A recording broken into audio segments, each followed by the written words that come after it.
Kapag sinusuri o pinag-uusapan ng ilang labanan, kilusan at ideolohiya na nagdulot ng pananakop sa mga bansa at pagkamatay ng milyong-milyong tao. Madalas itong nauuwi sa isang particular na grupo o tao na ang layunin ay baguhin ang takbo ng ating mundo. Sina Adolf Hitler, Saddam Hussein, Joseph Stalin at Osama Bin Laden ay ilan lamang sa mga pangalan na lumalabas kapag pinag-uusapan ang digmaan, terorismo at diktadura. Ngayon, magfo-focus tayo sa isang tao na di agad kilala ang pangalan pero malakas ang naging epekto ng kanyang mga ginawa. Si Abu Musab al-Zarqawi ay isang Jordanian na militante at jihadist na namahala ng mga pasilidad ng pagsasanay sa Afghanistan at naugnay sa maraming pambobomba at pagpugot ng ulo noong digmaan sa Iraq. At tinawag siyang sheikh ng mga tagapugot ng kanyang mga tagasunod. Binuo ni Zarqawi ang Jamaat al-Tawhid wal-Jihad noong 1979 at pinamunuan nito hanggang sa kanyang pagkamatay noong Hunyo 2006. Ang kanyang pangalan ay palaging lumalabas sa mga video at audio tape kung saan ipinagmamalaki niya ang kanyang partisipasyon sa mga pagbitay, suicide bombing at iba pang mararahas na gawain laban sa mga itinuturing niyang kaaway ng jihad. Sumali siya sa Al-Qaeda noong 2004 at nanumpa ng katapatan kay Osama Bin Laden. Nagsagawa siya ng sunod-sunod na pambobomba laban sa mga Shiite Muslim sa Iraq, pati na rin sa barracks ng sundalong Amerikano at grupo ng Shia militias. Pinaniniwalaan din na siyang otak sa pambubumba noong 2005 sa 3 hotel sa kabisera ng kanyang sariling bansa, Jordan. Kaya, sino nga ba si Abu Musab al-Zarqawi at ano ang nagtulak sa kanya para maging isa sa mga pinakakilalang mukha ng terorismo at jihad? Ano ang kanyang motibo, impluwensya sa mga tao sa gitnang silangan at anong mga hakbang ang ginawa para tuluyang alisin ang kanyang banta? Ngayon, sisilipin natin ang mata ng terorismo. Maligayang pagdating sa Wars of the World.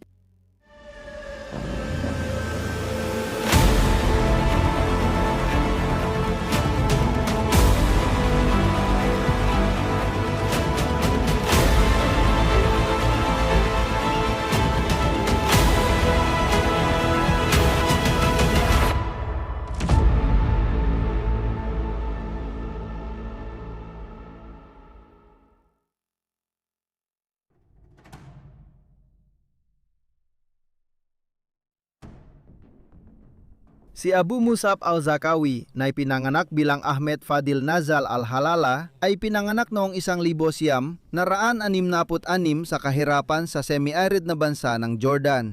Palestino ang lahi ng kanyang pamilya at lumaki siya sa Zaka kasama ang 7 kapatid na babae at 2 kapatid na lalaki. Hindi tiyak ang pagkakakilanlan ng kanyang ama na sinasabing retiradong opisyal ng militar at mas kaunti ang alam tungkol sa kanyang ina. Lumaki sa kahirapan, si al-Zarqawi ay mabilis na nasangkot sa mga rambol ng gang, labis na pag-inom ng alak at maliliit na krimen at naugnay siya sa mga ekstremistang ideolohiya at pananaw. Ang kanyang unang asawa, si Mohammed na taga Jordan din, ang nagsilang ng kanilang 4 na anak at tutol siya sa militante niyang pananaw. Ang kanyang pangalawang asawa, si Isra, ay 14 na taong gulang nang pakasalan niya at nanganak ng isang anak noong siya ay 15 pa lamang. Parehong napatay kalaunan ang mag-ina. Kasama ni Zarqawi, ang kanyang ikatlong asawa ay isang Iraqi na pinaniniwalang namatay rin sa airstrike na pumatay kay al-Zarqawi.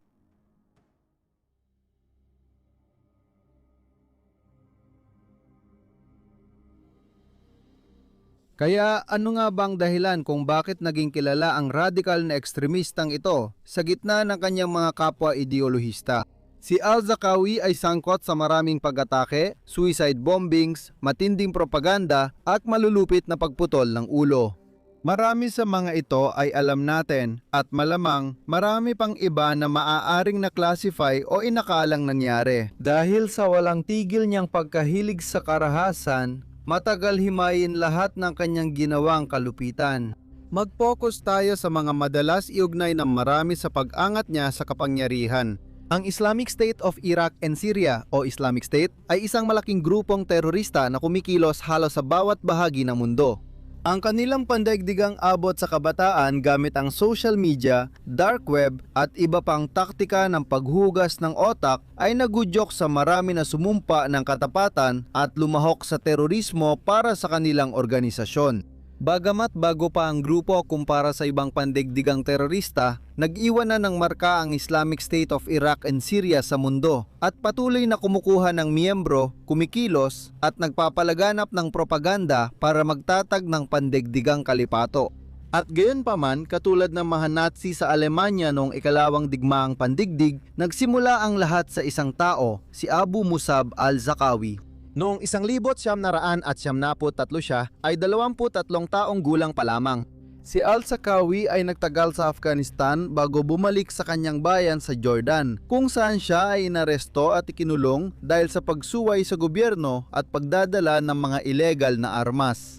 Habang siya ay nasa kulungan, tumangi si al-Zarqawi na baguhin ang kanyang buhay. Sa halip, ginamit niya ang oras para pag-aralan at baluktutin ang turo ng Quran. Para mag-recruit ng mga kapwa bilanggo, hinikayat niya silang tumulong sa posibleng Islamikong jihad.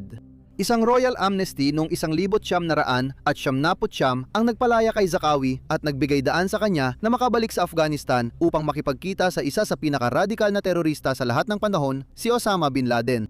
Kagiliw-giliw, napansin na ang dalawang mayabang na fanatiko ay hindi nagustuhan ng isa't isa sa kanilang unang mga pagkikita.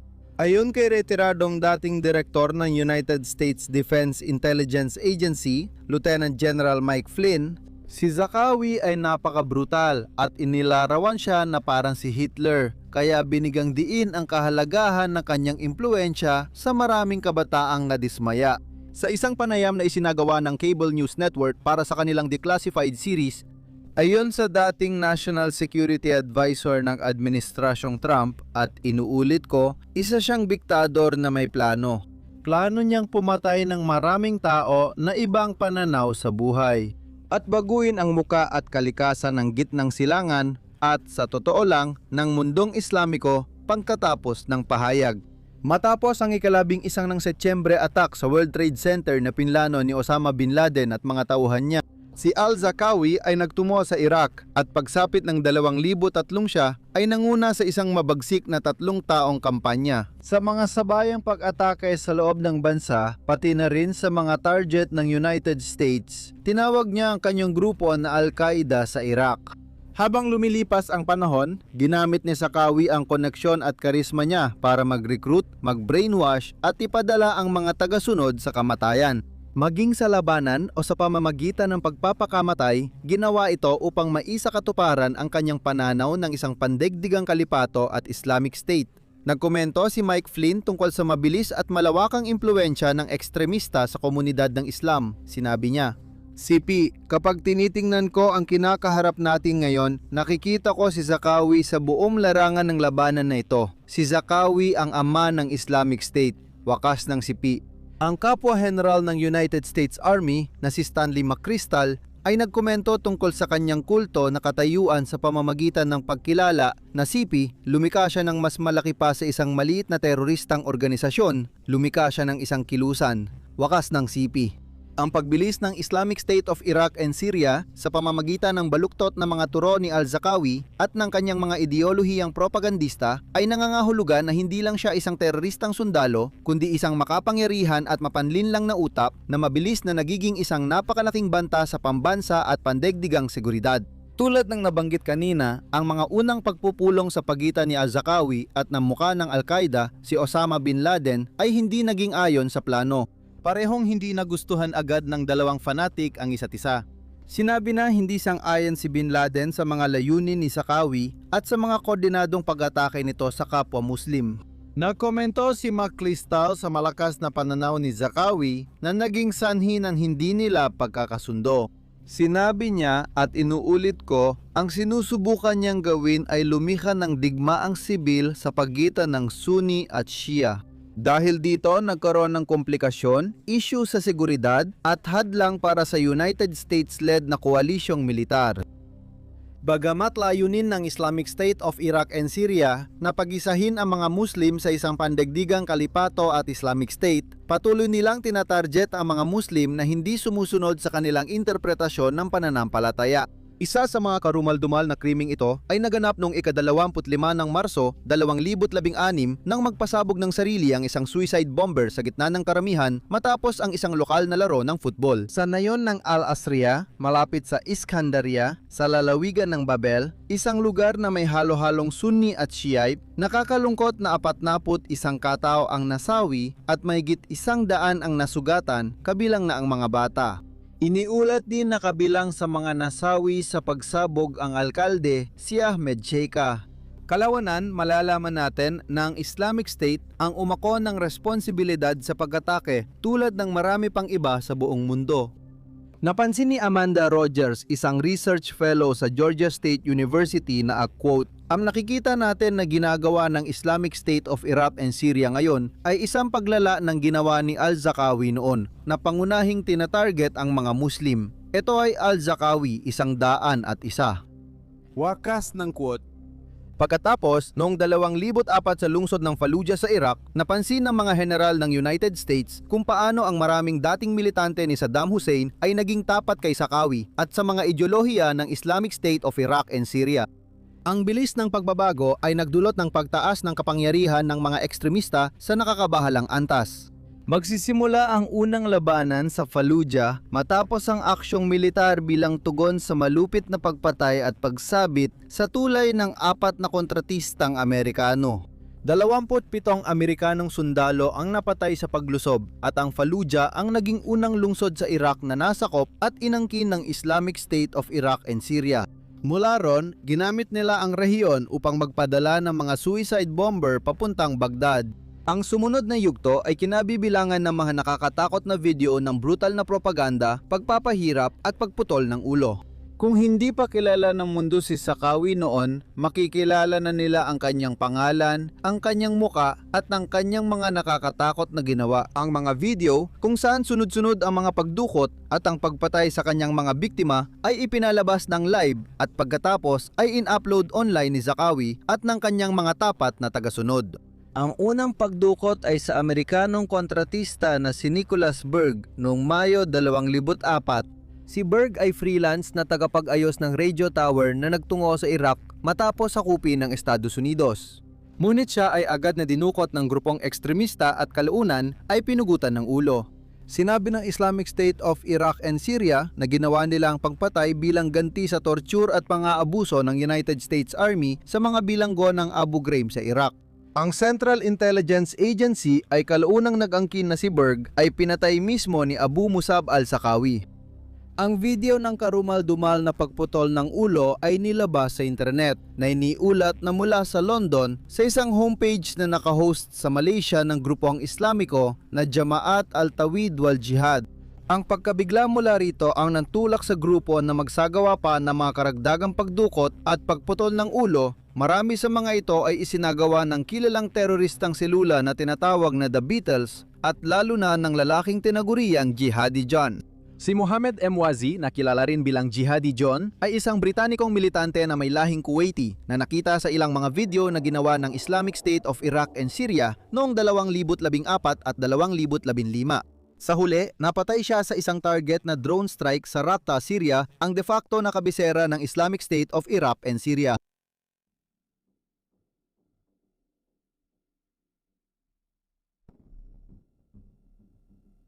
Kasabay ng pagyusbong ng Islamic State of Iraq and Syria at ng pag-uugnay sa pangalan ni Al-Zarqawi sa maraming suicide bombing, kidnapping, pagpatay at iba pang gawaing terorista, nagsimula ang pagtugi sa leader na ipinanganak sa Jordan. Agad na nagsimula ang mga plano para hulihin o kahit patayin ang radikal na diktador na ito matapos bumagsak ang rehimen ni Saddam Hussein sa Iraq. Sa kasamaang palad, nabigo ang mga unang pagtatangka na mahuli siya dahil sa iba't ibang issue, kabilang na ang mismanagement, kakulangan sa kakayahan at maling paghawak ng ebidensya.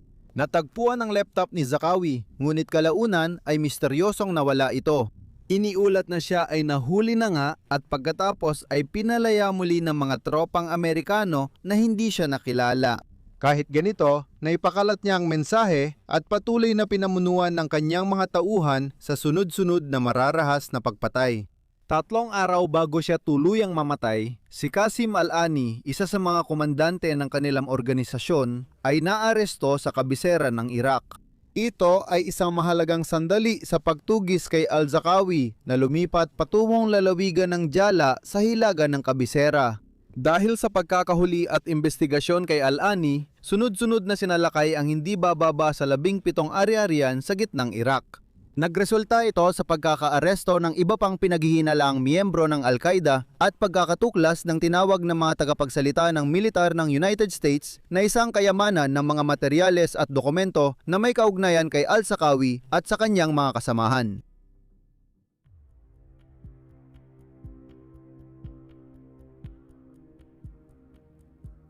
Sa huli, matapos ang biglaang pag-angat niya sa kapangyarihan at paghahari ng karahasan, pagpatay at takot. Napatay si Abu Musab al-Zarqawi sa isang target na pag-atake noong Hunyo 7, 2006 habang dumadalo sa isang pagpupulong sa isang liblib na safe house, mga 8 kilometro hilaga ng Bakuba. Iniulat na bandang 14:15 Greenwich Mean Time, 2 F-16C jets na United States Air Force ang naglibot sa lugar at mabilis na natukoy ang gusali. Bago ibinagsak ang 2,500 pound na bomba, isang laser-guided guided bomb unit, 12 at Global Positioning System guided bomb unit, 38 sa mga residente na ikinamatay ng pinuno ng mga terorista, pati na rin ng 5 sa kanyang mga tauhan. Bagamat ang mga naunang aberya ay nagdulot ng kahihiyan sa mga organisasyong humahabol sa militante na ito. Kalaunan ay nabunyag na ang pinagsamang puwersa, ang Task Force 145 ay matagal nang sinusubaybayan siya. Ang pagtugis kay al-Zarqawi ay detalyadong inilatala sa aklat na Task Force Black na isinulat ni Mark Urban, isang Britong mamamahayag, historiador at tagapagbalita na isang manunulat at komentarista para sa The Sunday Times na dalubhasa sa depensa at mga usaping panlabas. Sa kanyang aklat, sinabing nakatanggap sila ng impormasyon mula sa isang mataas na leader ng Al-Qaeda in Iraq na tinawag na may akda na Abu Haider na nahuli noong Operasyon Larchwood 4. Ang partikular na operasyong ito ay inilunsad noong Abril 2006 ng B Squadron ng British 22nd Special Air Service Regiment na sinuportahan ng mga puwersa ng United States upang salakain ang isang bahay pukol ng Al-Qaeda sa Yusufia, lalawigan ng Baghdad, Iraq. Itinuring itong isang napakalaking at napakahalagang tagumpay at sa huli ay nagresulta sa pagkakapatay kay al-Zarqawi noong Hunyo ng parehong taon. Ang Operation Larchwood 4 ay binuo mula sa mga impormasyong nakuha sa mga naunang pagsalakay na isinagawa ng B Squadron Special Air Service at B Squadron Unang Special Forces Operational Detachment Delta. Ang mga pagsalakay ay naganap ng ika-8 at ika-13 ng Abril 2006 kung saan 7 rebelde ang napatay sa kabuuan. At iba't ibang impormasyon ang nakalap at ibinigay sa Joint Special Operations Command na kilala rin bilang Joint Special Operations Command. Ang operasyon ay bahagi ng serye ng mga tactical na pamamaraan na isinagawa sa lugar na nakilala bilang Triangle of Death. Ang pangalang ito ay ibinigay sa isang rehiyon sa timog ng Baghdad na kilala sa matinding labanan, karahasan at aktibidad ng mga rebelde noong 2003 hanggang 2011 na pananakop ng United States at isinagawa ito ng Delta Force at iba pang puwersa ng United States. Ang bahay na tinataguan ni Zarqawi ay minanmana ng mahigit 6 na linggo bago siya namatay. Sa tulong ng mga ahensya ng intelihensya ng Jordan, nagawang formal ng Task Force 100 at 45 na matukoy ng terorista ay nagkukubli at pinapatakbo ang kanyang mga operasyon mula sa loob ng bahay na ito. Pagkabagsak ng mga bomba, agad na sinigurado ng mga puwersa ng seguridad ng Iraq ang lugar. Sa kabila ng malawakang ulat na kinukumpirma ang pambobomba sa safe house, marami pa rin ang nagdududa at humingi ng patunay sa pagkamatay ni al-Zarqawi dahil sa mga naunang isyung naranasan ng mga opisyal ng seguridad. Ito ay inilabas noong Hunyo 8, 2006 kung saan kinumpirma ng mga puwersa ng koalisyon na ang bangkay na nakuha mula sa lugar ay kay Zarqawi. Gamit ang facial recognition, fingerprinting at pagtutugma ng mga peklat at tattoo, sa wakas ay napatahimik nila ang mga kritiko. Isa sa mga pangunahing tauhan ni al-Zarqawi, ang espiritual na tagapayo na si Sheikh Abdurrahman, ay hayagang kinumpirma rin ang kanyang pagkamatay. Unang iniulat ng mga militar ng Estados Unidos na napatay si Zarqawi mismo sa pag-atake. Gayunpaman, isang pahayag na ginawa kinabukasan ni Major General William Colwell ng United States Army ang nagbigay ng konklusyon. Sandali pa siyang nabuhay matapos ang pambobomba at nailagay sa stretcher, pero agad din siyang namatay dahil sa mga sugat. Ang 5 pang kasamahan niya ay agad na namatay sa pagsabog. Kinailangang pabulaanan ni Caldwell sa publiko ang pahayag ng isang lokal na Iraqi na nagsabing nasaksihan niyang binugbog ng mga sundalong Amerikano si Zarqawi hanggang mamatay matapos ang pambobomba. Kahit hindi napatunayan ang salaysay ng lokal tungkol sa pagkamatay ni Zarqawi noong Hunyo 12, 2006 tila nagsagawa ng autopsy ang militar ng United States at napag-alaman na ang sanhi ng pagkamatay ni Zarqawi ay pinsala sa baga dahil sa pagsabog. Inabot ng halos 1 oras bago siya namatay. Hanggang ngayon, tuloy pa rin ang mga chismis matapos ang kanyang pagkamatay. Si General George W. Casey Jr., Multinational Force Iraq Commanding General, ay nag-anunsyo sa isang press conference kasama si punong ministro ng Iraq, Nouri al-Maliki, at United States Ambassador sa Iraq, Zalmay Khalilzad. Noong 8 ng Hunyo, sinabi niya at inuulit ko, mga ginang at gino, pinatay ng mga puwersa ng koalisyon ang leader ng teroristang Al-Qaeda na si Abu Musab al-Zarqawi at isa sa kanyang mga pangunahing tauhan, espiritual na tagapayo na si Sheikh Abd al-Rahman kahapon, 7 ng Hunyo, alas 6:15 ng gabi. Sa isang airstrike laban sa natukoy na hiwalay na safe house mula sa mga tip at intelihensya ng mga Iraqi. Ang matataas na leader ng kanyang grupo ang nadala ng puwersa kay al-Zarqawi at ilang kasamahan na nagpupulong 8 kilometro hilaga ng Bakuba nang inatake ng airstrike. Sabi ni Casey, si al-Zarqawi at Al-Qaeda sa Iraq ay matagal nang nagsasagawa ng teroristang aktibidad laban sa mga Iraqi. Sa mga pagtatangkang pahinain ng pambansang pamahalaan ng Iraq at ang mga pagsisikap ng koalisyon na muling itayo at patatagin ng Iraq, kilala siyang responsabal sa pagkamatay ng libu-libong Iraqi.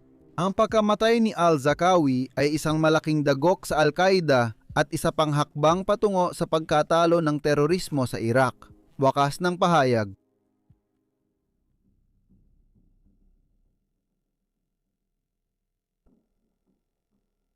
Noong Hunyo 30, 2006 naglabas si Osama bin Laden ng isang audio recording kung saan sinabi niya, at inuulit ko, nagulat ang bansang Islamiko nang malaman na ang kanilang kabalyero, leon ng jihad at matatag na si Abu Musab al-Zarqawi ay napatay sa kahiyahiyang pagsalakay ng mga Amerikano. Nanalangin tayo kay Allah na pagpalain at tanggapin siyang martir tulad ng kanyang hangarin. Wakas ng CP. Sa kabila ng unang hindi pagkakaunawaan, pinuri ni Bin Laden ang nasawing kalyado at kinumpirma na pinayuhan siyang ipagpatuloy ang pag-atake sa mga puwersang pinamumunuan ng United States sa Iraq.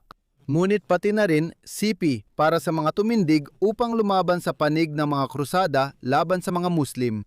Dapat niya silang patayin kahit sino pa sila, anuman ang kanilang sekta o tribo. Wakas ng CP. Sa madaling salita, ang galit, ideolohiya at uhaw sa pagpapahirap, karahasan at banal na digmaan ay nananatiling pangunahing layunin ng mga terorista. Hindi nagtagal matapos purihin ni Bin Laden si Zarqawi, naglabas siya ng isa pang audio tape upang ideklara at sinabing panipi. Pinili ng mga mujahidin sa Al-Qaeda Organization ang mahal na kapatid na si Abu Hamza al-Muhajir bilang kanilang leader na papalit kay Amir Abu Musab al-Zarqawi. Pinapayuhan ko siyang ituon ang laban sa mga Amerikano at lahat ng sumusuporta o kakampi nila sa digmaan laban sa mga tao ng Islam at Iraq. Wakas ng panipi. Gayunpaman, kabaliktaran ng papuri ng Al-Qaeda, isang United States-based na site ng strategic analyst ang nagbigay ng pahayag na isang araw bago napatay si al-Zarqawi sa airstrike, malaki ang posibilidad na lumampas na sa kanyang posisyon ang militante, kaya nagdulot ito ng kawalan ng tiwala sa loob ng Al-Qaeda. Ang kanyang walang tigil na pagkamuhi sa mga Shire Muslim at pag-uutos ng napakaraming pagpatay sa gitnang silangan, dagdag pa ang kanyang makasariling personalidad, ay nagdulot sa marami na questionin ang kanyang pamumuno at sa huli ay pagtaksilan siya. Isang ulat sa New York Times noong Hunyo, 8 ang tinalakay ang malinaw na pagdataksil at sinabing hindi bababa sa isa sa mga kasamahan ni Zakawi sa Al-Qaeda na madalas makita kasama siya, ang tumalikod sa kanyang mga kapwa ekstremista at ibinunyag ang kanyang kinaroroonan sa ahensya ng intelihensya ng Jordan pati na rin sa mga Amerikano. Ipinahayag din ng Associated Press na kinumpirma ng isang hindi pinangalan ng opisyal ng Jordan na natagpuan si Zakawi dahil sa tulong ng isang nahuling operatiba ng Zakawi Al-Qaeda na nagngangalang Zayed Khalaf Raja Al-Kabuli. Tungkol naman sa mga alyadong puwersa sa United Kingdom at United States, nang tanungin kung ang pagkamatay ni Zakawi ay makakapekto sa gitnang silangan at makakatulong sa mas mabilis na pagresolba ng sigalot sa loob at labas ng mundo. Pagkatapos ay sinabi ni punong ministro Tony Blair at si NIPI, hindi ito magbabago dahil lang sa pagkamatay ni Zakawi. Hindi tayo dapat magkaroon ng anumang ilusyon tungkol dito, wakas ng CP. Sa kasamaang palad, tama si Blair. Dahil hanggang ngayon, patuloy pa rin ang Islamic State of Iraq and Syria sa pagre-recruit, paggawa ng sleeper cell at pagsasagawa ng nakamamatay na pag-atake kahit saan. Sa loob ng 10 taon mula nang mamatay si Zakawi, nakalikom ang Islamic State of Iraq and Syria ng sapat na suporta at armas upang sakupin ang mga teritoryong mula hilagang Syria hanggang gitnang Iraq. Ipinagmamalaki ng grupo na nakuha nila ang kontrol sa ilang lugar sa ibang reyon. Bukod sa pag-aari at maminsang pagsira ng mga napakahalagang antigong bagay, kinukuha rin nila ang mga batang babaeng alipin bilang paraan ng pagre-recruit ng mga bagong miyembro. Nabubuhay tayo sa isang mundo kung saan laganap ang karahasan, takot at digmaan saan man tayo tumingin. Kung bubuksan mo lang ang iyong telebisyon o titingin sa social media, makikita mo ang mga kalupitan na nangyayari sa buong mundo at ang kamatayan at pagkawasak na iniiwan nito. Gayunpaman, dahil sa pagunlad ng mga teknolohiyang militar, mga drone at marahil pati na rin ang artificial na intelihensya, nagiging mas positibo ang laban kontra kina Abu Musab al-Zakawi, Islamic State of Iraq and Syria at iba pang mga grupong terorista. Sa kabilang banda, laging may panganib na ang mga teknolohiyang ito ay maaaring masira, mahap, manakaw at magamit laban sa atin ng mga sleeper cell o kaya naman ay sa pamamagitan ng mga arms dealer. Na isa na namang ibang laban at marahil ay paksa para sa isa pang video. Sa anumang kaso, kahit na maaring magpatuloy ang Islamic State of Iraq and Syria, ang tagapagtatag at ekstremistang leader nito, si Abu Musab al-Zakawi, ay wala na. At sa paglipas ng panahon, ang kanyang pamana at impluwensya ay mawawala rin.